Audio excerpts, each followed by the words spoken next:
Je vous remercie. La parole est à Émilie Bonivard pour le groupe Droite républicaine.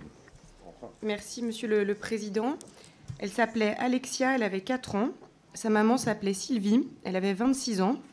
Elles sont mortes alors qu'elles rentraient fêter Noël en famille. Elles ont été percutées par un homme ivre au volant. Seul Jonathan, le bébé dans la voiture, a eu la vie sauve. Il a grandi seul avec son papa Stéphane, plein de courage.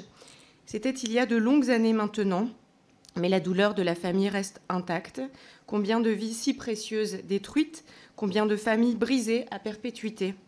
En 2022, 3550 personnes ont perdu la vie sur les routes françaises. Près de 40%, soit 1374 personnes, ont été tuées dans un accident impliquant un conducteur sous influence de substances, alcool et ou stupéfiants. Si l'on ajoute la vitesse excessive et inadaptée, on bondit à près de 60% des accidents mortels. Autrement dit, la majorité des décès sur la route ont pour cause un comportement délictuel, dangereux, prohibé par la loi. Alors, quant au procès de l'homme qui a tué Fanny, 27 ans, étudiante en médecine, pleine de vie, en la fauchant à 100 km/h sur un passage pour piétons à Aix-en-Provence, comment supporter, comment imaginer, entendre tout au long du procès que cet acte était involontaire?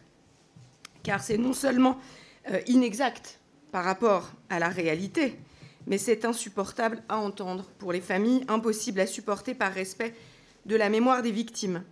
Mal nommer les choses, c'est ajouter au malheur de ce monde, disait Camus. Rien de plus juste que dans ces cas-là. Il est plus que temps d'y remédier, non seulement par respect pour les familles et les victimes, comme je l'ai dit, mais aussi parce que bien nommer et qualifier ces actes dans notre code pénal, c'est se donner les moyens de mieux les juger et de mieux les prévenir. Je vous avoue avoir été effarée de voir que, alors que la majorité des décès sur la route sont issus de comportements interdits par la loi, 90% des condamnations aboutissent à des peines avec sursis. Il est temps de donner les moyens à la justice de répondre à ce qui peut s'apparenter aujourd'hui à une forme de légèreté judiciaire totalement inadaptée à la lutte contre ce fléau.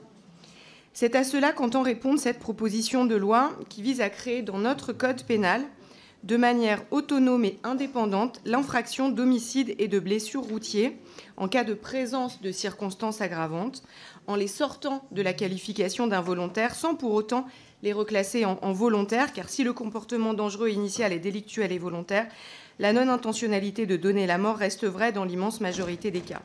Pour les autres cas, en l'absence de circonstances aggravantes, la qualification d'involontaire reste de mise.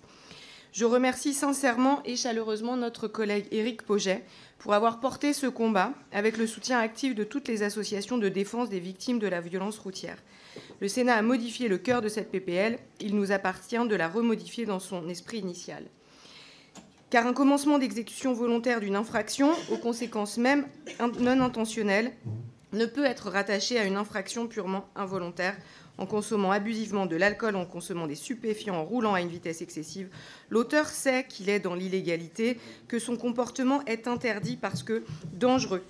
La responsabilité individuelle doit redevenir au centre de notre politique globale de prévention routière, notamment dans son volet judiciaire, car une voiture peut devenir une arme par destination. On remet, grâce à cette proposition de loi, la responsabilité de la personne au moment où elle prend son véhicule au cœur du sujet. Or, les notions de responsabilité et d'involontaire sont des notions et des réalités totalement antinomiques. Et c'est évidemment une différence fondamentale avec la France insoumise, que j'ai écoutée attentivement, qui finalement déresponsabilise les personnes qui auraient pris le volant sous l'effet de substances en disant elles ne savaient pas l'effet des substances sur leur cerveau. Mais il est interdit de conduire sous l'effet de stupéfiants ou d'alcool. Il est interdit de le faire. Notre rôle est de protéger nos concitoyens, parfois d'eux-mêmes.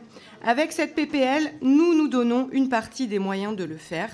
Le groupe de la droite républicaine votera le texte tel que modifié à nouveau par les amendements de notre collègue Pauget, avec toute la gravité et le respect que nous devons aux familles et aux victimes des homicides routiers. Merci.